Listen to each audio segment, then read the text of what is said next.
Ketemu lagi di podcast Sahabat Prabowo yang very edukatif, very informatif. Pada hari ini kita kedatangan seorang tamu yang spesial. Beliau ini adalah jenderalnya jenderal, tidak asing lagi bagi kita, bagi everybody. Beliau ini adalah Bapak Legend Agus Sutomo, purnawirawan jenderal.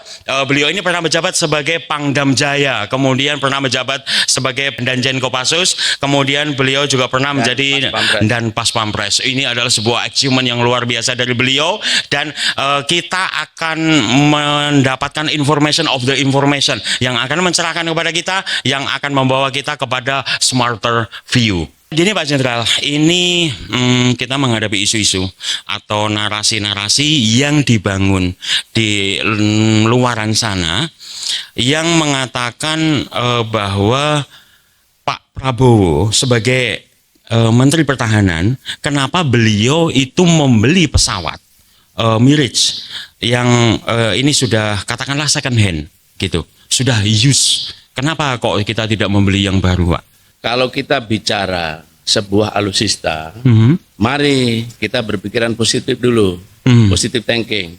Kita bicaranya harus utuh, jangan sepenggal-sepenggal.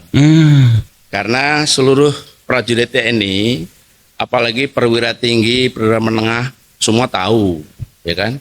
Rakyat pun juga harus tahu bahwa TNI itu adalah salah satu alat negara di bidang pertahanan negara. Nah, payung hukumnya ada Undang-Undang Nomor 34 Tahun 2004 tentang Tentara Nasional Indonesia. Siap. Di sana ada tertuang tugas pokoknya. Ada 3. Tugas pokok TNI itu ada 3. 1, menjaga kedaulatan negara. Menjaga kedaulatan negara. Yang kedua, mempertahankan keutuhan wilayah negara Kesatuan Republik Indonesia berdasarkan Pancasila dan Undang-Undang Dasar 45.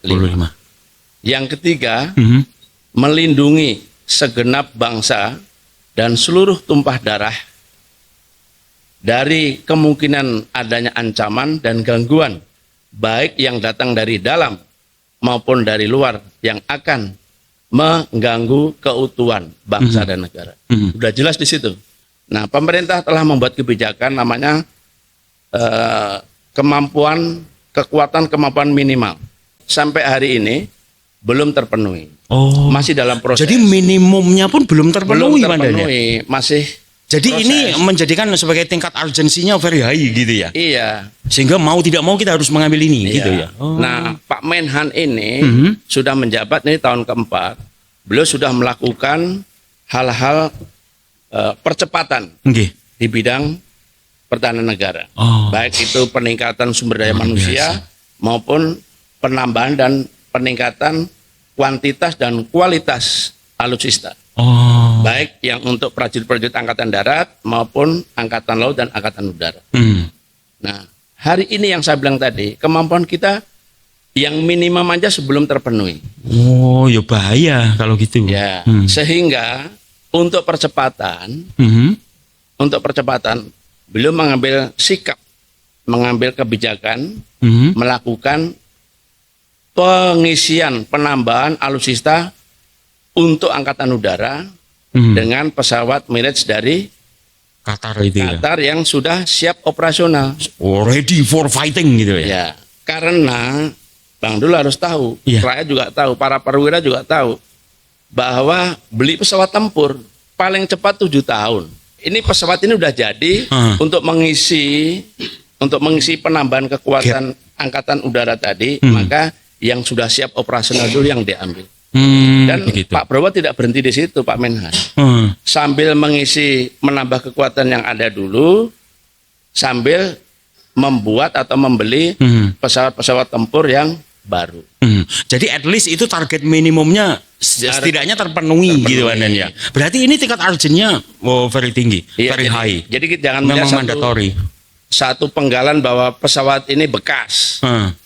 Tapi kita ngeliat kepentingan pesawat ini yang kita perlukan sekarang. Exactly, Pak Andan. Karena kita mau memenuhi tadi kemampuan minimal tadi hari ini belum terpenuhi.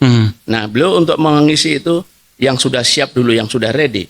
Itulah yang diambil sambil menyiapkan pesawat-pesawat yang 10 tahun baru yang jadi itu nanti ya, 7 tahun 10 tahun termasuk itu.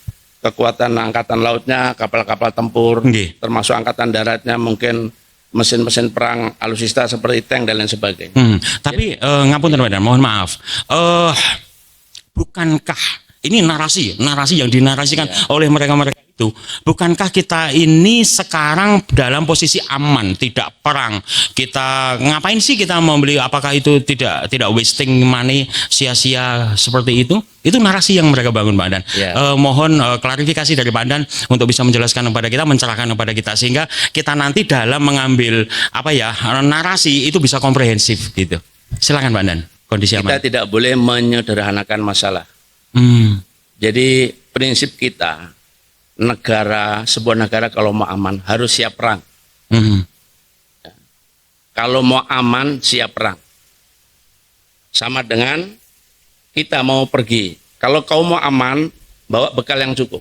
Artinya kita harus menyiapkan prajurit-prajurit yang profesional, ya kan, yang punya kemampuan sumber daya manusia yang unggul, dan di backup dengan alutsista yang teknologi tinggi. Exactly. Baik secara kuantitas maupun secara kualitas. Agar kita nggak diganggu sama negara yang lain. Karena orang melihat kita sudah kuat. Katanya nggak ada perang, buktinya Ukraina dengan Rusia belum selesai.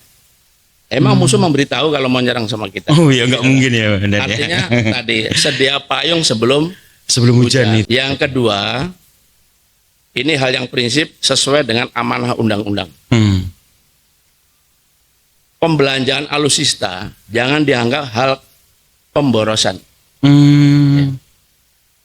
Menyiapkan alutsista, melengkapi alutsista untuk menjaga kedaulatan negara, menjaga keutuhan NKRI, menjaga keselamatan bangsa, itu adalah investasi jangka panjang. Inilah beliau sebagai Menteri Pertahanan Negara punya tanggung jawab penuh terhadap keselamatan bangsa dan negara, terhadap kedaulatan negara, terhadap keutuhan NKRI.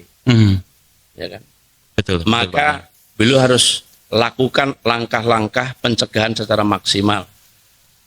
Seperti yang saya uraikan di atas. So, my brother, dari perbincangan kita dengan Pak Jenderal tadi, kita bisa mendapatkan banyak sekali informasi yang kalau saya sampaikan itu bahwa preparation will win the war, istilahnya begitu. Jadi dengan preparasi yang mencukupi, dengan sesuai dengan aturan yang diamanahkan oleh undang-undang, menjaga kedaulatan bangsa dan lain sebagainya seperti yang telah diuraikan oleh Pak Andan tadi, kita bisa mengambil sebuah kesimpulan bahwa potongan-potongan informasi yang sepenggal-penggal, yang tidak komprehensif itu akan menjadi sebuah asumtif saja, menjadi asumsi saja, tanpa kita tahu apa latar belakang, background sebuah decision, kenapa harus membeli pesawat itu, yang ternyata sudah disampaikan oleh beliau bahwa ini adalah mandatory action, sebagai preventive action in case terjadi sesuatu yang tidak kita inginkan. Terima kasih guys, see you next time, and kita akan kembali dengan informasi-informasi yang